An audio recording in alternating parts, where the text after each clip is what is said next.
आज के audio lecture में हम बात करेंगे वन रैंक वन पेंशन की और हम जानने की कोशिश करेंगे कि आखिर क्या समस्या है इन सोल्जर की, इन जवानों की, ये जो कि सीमा पर लड़ते समय तो इतने ज़्यादा परेशान नहीं होते थे जितना कि अभी कुछ समय से ये वन रैंक वन पेंशन के इशू को लेकर के परेशान हैं।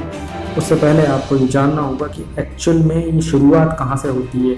आपको ये मालूम हो कि 1971 में जब हम पाकिस्तान से, पूर्वी पाकिस्तान का जो हिस्सा हुआ करता था, उसको जीत करके भारतीय सेना ने नया एक बांग्लादेश नया देश बनाया। उसमें भारतीय सेना की बहुत ज़्यादा अहम भूमिका थी। इसके बाद जबकि उनको, हमारी सेना के पर्सन्स को, सोल्जर्स को, जवानों को इनाम दिया जाना था, सरकार ने उल्टा उनकी मिलने वाली पेंशन को 70% से कम करके 50% कर दिया सैलरी का। यानी कि आप मान के चलिए कि जो उनको पहले पेंशन मिलती थी उसमें 20% की कटौती कर दी गई। वहीं जो अदर सिविल सर्वेंट होते हैं, जो दूसरे सरकारी कर्मचारी होते हैं, उनको 33% उस समय सैलरी का मिलता था, जो कि बढ़ा करके 50% कर दिया गया। यानी कि आप एक तरह से कह सकते हैं कि सरकारी कर्मचारी हो चाहे जवान हो, मिलने वाली पेंशन लगभग सबको सैलरी का 50% कर दिया गया था। लेकिन आप देखिए क्यों सबसे ज़्यादा जेन्युइन है इनकी डिमांड, ये जानने के लिए आपको मालूम होना चाहिए कि एक डिफेंस सर्विस का जो पर्सन होता है या एक जवान होता है, वो अपनी पूरी यानी कि सर्विसेज के अंदर ज़्यादा से ज़्यादा 16 से 17 साल तक ही सर्विस करता है। यानी कि एक 35 से 36 साल की एज में आकर के वो रिटायर हो जाता है। वहीं आप एक नॉर्मल सरकारी कर्मचारी की यदि आप बात करें तो वो 58 से 60 ईयर की सर्विस उसकी कंप्लीट होती है। पर जो एज फैक्टर है ये एक सबसे बड़ा मुद्दा है। दूसरी जो वन रैंक वन पेंशन की बात कर रहे हैं वो थोड़ा सा अलग है।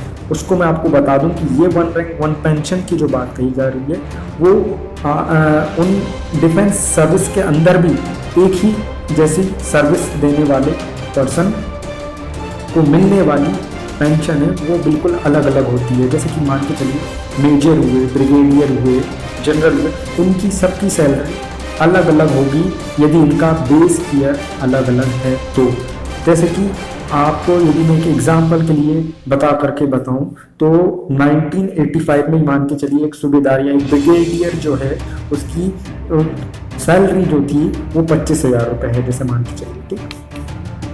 तो उसको 50% के हिसाब से अब जो पेंशन मिल रही होगी वो 12,500 के लगभग मिल रही होगी। लेकिन वहीं जो 2015 के अंदर ब्रिगेडियर रिटायर हुआ और उसकी सैलरी थी 40,000 रुपये और उस 40,000 की उसको 50% पेंशन यदि करें तो वो होती है 20,000 रुपये। तो आप देखिए कि लगभग एक ही सर्विस करी है, दोनों एक ही रैंक के पर्सन है, लेकिन दोनों को मिलने वाली सैलरी के अंदर 9,500 रुपये के लगभग का डिफरेंस है। तो एक तो ये डिफरेंस हुआ, उसका सबसे बड़ा कारण था इनको जो उनकी सैलरी जो होती थी वो बनाई जाती थी बेस ईयर को लेकर के। तो जो आर्मी पर्सन्स, जो जवान हैं, जो डिफेंस सर्विसेज के लोग हैं, उनकी सबसे एक जो अहम डिमांड है वो ये है कि जो बेस ईयर होता है वो सभी लोगों का एक जैसा होना चाहिए। यानी कि हर साल वो बेस ईयर को रिव्यू, यानी कि हर साल आप जो नए बेस ईयर के हिसाब से सभी की सैलरी बनाएं। तो उसको लेकर के सरकार और जो सरकार एग्री हुई थी और सरकार पर इस बात को लेकर एग्री हुई थी कि जो बेस ईयर है वो जो 5-5 साल के अंदर सैलरी को रिव्यू किया जाए या बदला जाएगा हर 5 साल के अंदर। तो जो कि अलग सर्विसेज की यदि हम सरकारी कर्मचारियों की बात करें तो वो उनकी हर 10 साल के अंदर सैलरी और पेंशन में रिव्यू होता है। तो ये सारी एक खास बातें थी। लेकिन दूसरा जो एक मेन मुद्दा जो है कि वो जो सरकार की तरफ से कहा जाता है और ये इकोनॉमिस्ट भी ये चीज़ को मानते हैं कि देखिए इससे बहुत ज़्यादा इकोनॉमिकली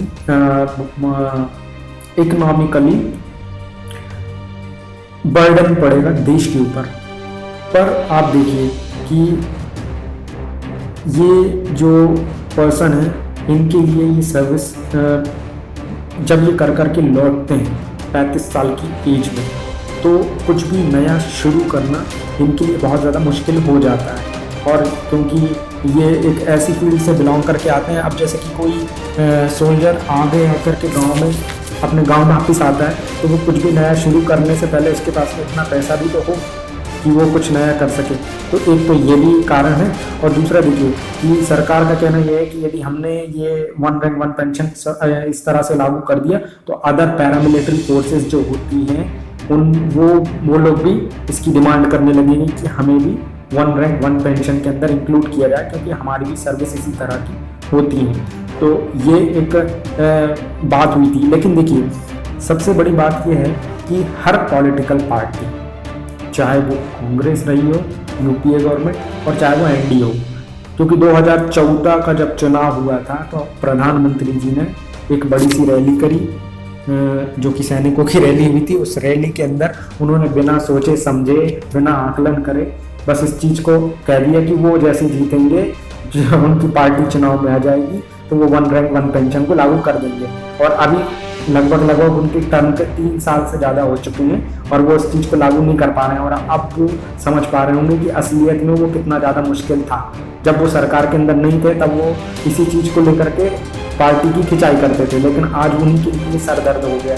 आज जो जवान हैं वो इसीलिए दिल्ली में जाकर के प्रदर्शन कर रहे हैं और वो डिमांड कर रहे हैं कि उनकी जो जेन्युइन डिमांड है वो सरकार माने। अब इस स्थिति के अंदर वन रैंक वन पेंशन लागू करना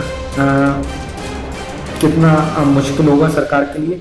देखिए लागू सरकार बोलती है हमने कर चुके हैं, लेकिन वो पूरी तरह से अभी कुछ सारे सैनिकों को अभी उसका लाभ नहीं मिल रहा है। आपने देखा होगा कि अभी 2 से 3 दिन पहले एक सोल्जर है जो पूर्व जवान जो था उसने सुसाइड कर लिया, और उसके सुसाइड का जो कारण बताया जा रहा है उसमें सबसे अहम कारण जो निकल करके आ रहा है वो यही है कि वो वन रैंक वन पेंशन वाली जो बहुत दिनों से जो बात सरकार टालती आ रही थी उसको लेकर के वो परेशान था, डिप्रेशन में था और उसने इस तरह का एक सुसाइड अटेम्प्ट ले लिया। तो ये कहा जा रहा है कि सरकार इसके पीछे, सरकार का जो रवैया जो था वो एक जिम्मेदार, ये निकल करके आ रहा है कि इसके लिए सरकार भी जिम्मेदार है। तो हमने इतनी सारी जो बात करी वन रैंक वन पेंशन को लेकर के, मैं ये समझता हूँ कि ये आपको थोड़ा समझ में आया होगा कि एक्चुअल में ये वन रैंक वन पेंशन है क्या। यदि ये पूरी तरह से लागू हो जाता है तो बहुत ज़्यादा हेल्प करेगा उन फैमिलीज़ की जो देश की सेवा करते हैं। अभी लगभग 28 लाख सोल्जर या 28 लाख पूरी तरह से जो डिफेंस सर्विसेज के जो लोग हैं वो हैं जिनको ये वन रैंक वन पेंशन मिलनी चाहिए। तो देखते हैं अब सरकार इसको किस तरह से लागू करती है। तो ये मैं समझता हूँ कि हमने इतनी बात इस वीडियो में वन रैंक वन पेंशन को लेकर के करी, वो आपको समझ में आई होगी। अब यदि आप इस तरह की डिबेट को देखेंगे या न्यूज़पेपर में आप इसे पढ़ेंगे तो आपको समझ में आएगा कि एक्चुअल में वन रैंक वन पेंशन है क्या। तो मैं एक नए वीडियो में आपसे एक नए टॉपिक को लेकर के डिस्कशन करूँगा। यदि आपको ये वीडियो अच्छा लगा है तो इसे आप लाइक कीजिएगा और दूसरों को ये वीडियो देखने को मिले तो ज़रूर से इसे शेयर कीजिएगा। आपने यदि मेरा चैनल सब्सक्राइब नहीं किया है तो आप इसे ज़रूर सब्सक्राइब कर लीजिए। आपको ये यदि हमने जो इतनी बात करी उसमें आपको एग्ज़ाम ओरिएंटेड बात आप सोचेंगे कि इसमें क्या रही, तो आपको देखना चाहिए कि यदि सीधे सीधे आप एक एग्ज़ाम में जाएंगे तो आपसे ये नहीं पूछेगा कोई वन रैंक वन पेंशन को लेकर के। लेकिन यदि आप किसी एग्ज़ाम को पास करने के बाद इंटरव्यू बोर्ड को फेस करने जा रहे हैं तो डेफिनेटली आप मान लीजिए कि किसी तरह के क्वेश्चंस वो पूछते हैं।